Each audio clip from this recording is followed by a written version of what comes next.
Are you sharing your work in progress while you're writing it? You might want to rethink that. Hi, I'm Sarah, and I help new writers find their creative confidence and be more productive. Today, I'm going to cover 3 quick tips you might not have considered when it comes to talking about your current works in progress. Now, I am a multi-project writer, so I always have anywhere from 3 to maybe 9 different stories, novels, ideas, things going at any one given time.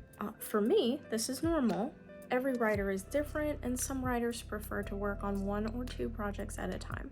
For me, I've found I like to have at least 3 things going at any given time so that I'm not locked into one story or world or character, and my mind can just keep generating ideas as I hop from project to project. However, this means sometimes I go really long stretches without having anything writerly to talk about. Sure, I've got my story going, sure, I have the world building, yes, there's a lot of craft stuff going on, but I can't really share it with you guys. And that brings up a very common problem I see in a lot of new writers. Take this with a grain of salt, because if this works for you, great. If it doesn't, just leave it and keep doing what works for you.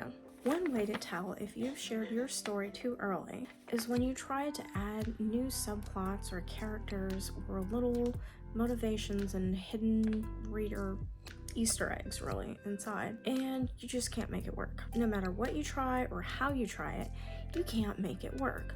The story seems as if it's a giant ice cube. It's just rigid and hard, and no matter what you do, it's not melting. You can't add anything new to it, and the harder you try, the harder the whole story becomes to write. This is usually a hint that you've spent too much time sharing about your story and not writing about your story. To prevent this, before you share any new project, determine whether you're happy with how the story feels to you, and if you think it's complete enough to be shared online or with friends or your critique group or a beta or whatever your writing process is. If there's the slightest inkling that your story is just a tad bit underbaked or not quite ready for public view, listen to your intuition and do not do it. Reason number 2, the next way to tell whether you've shared your story too early is by gauging your motivation. Do you still feel as excited and happy about this idea as you did when you first posted that introduction? What about your first chapter or your first comments? Sometimes sharing a story too early makes you dependent on early feedback before the story is completely formulated in your mind.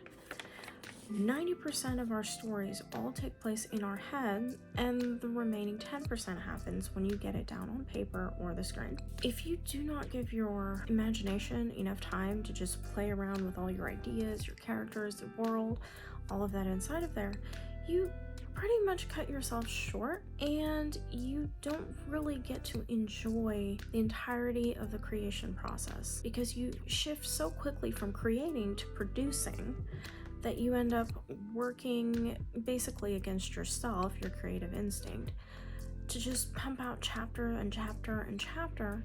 And if you're not receiving the external validation in the form of, comments, kudos, shares, reposts, whatever, that you were expecting or hoping for, that can kill your motivation faster than anything. As a general rule of thumb though, no matter what you share where, usually it's about 1 to 2% of consumers that actually will read, like, and comment. So you could be writing a fantastic story. You could have readers hanging on that chapter in progress, and you decide to kill the project because, oh yeah, right, you didn't get enough comments on it. Don't kill your motivation. Just squash the urge to share it right away. Instead, sit with that creative urge and use it to fuel the next chapter, the next plot point, the next story, whatever it is. And put your energy into creating more or continuing the story until you reach the end you're hoping for. The third way you can tell if you've shared your story too early is when you can't seem to connect with your muse at all. Now, this might sound like the first and second point, but hear me out, okay? Every writer is different, so we all get our ideas different ways. It depends on how we feel connected to our world, our inspiration, or whatever you'd call your muse, okay? For me personally, anytime I hear a new song and something about the tune just kind of grabs me and just kind of burrows into my brain and stays there, I can get an entire novel and series out of a really, really good song. Now, on the downside, it means I'm listening to that song for like endlessly for, days, weeks, months, years. But on the other hand, anytime I start to feel my motivation for that particular story or series flagging, I go back to the story, I pull up the song, crank it up, and let it play over and over again. It usually doesn't take more than 2 or 3 repeats to fall right back into the same energy that was exciting and imaginative, creative, all of those good things, all of that good energy. And I find it easy to just sit back down at my desk, fingers on the keyboard, churn out another chapter, type up another character bio, add in a few more subplots. It's just because I found a way to reconnect with the spark of that story. I didn't lose my motivation, and I didn't share it too early. I never share the reason or inspiration for any of my projects until they are complete. When they're complete, I'm more than happy to share, behind the scenes stuff like character bios, playlists, story, mood boards, all of that good stuff. But while I'm in the creation process, I keep those for me. That is your perfect little writer's secret, to keep the creative part of creating a world just special for you. You might be surprised how that actually creeps into your writing, because it feels like it's this little inner joke between you and your muse.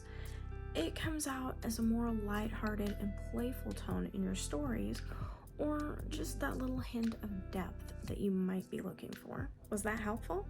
Check out my writing tips and tricks playlist for more ideas and suggestions on boosting your productivity and finding ways to make your writing fun. See you in the next video.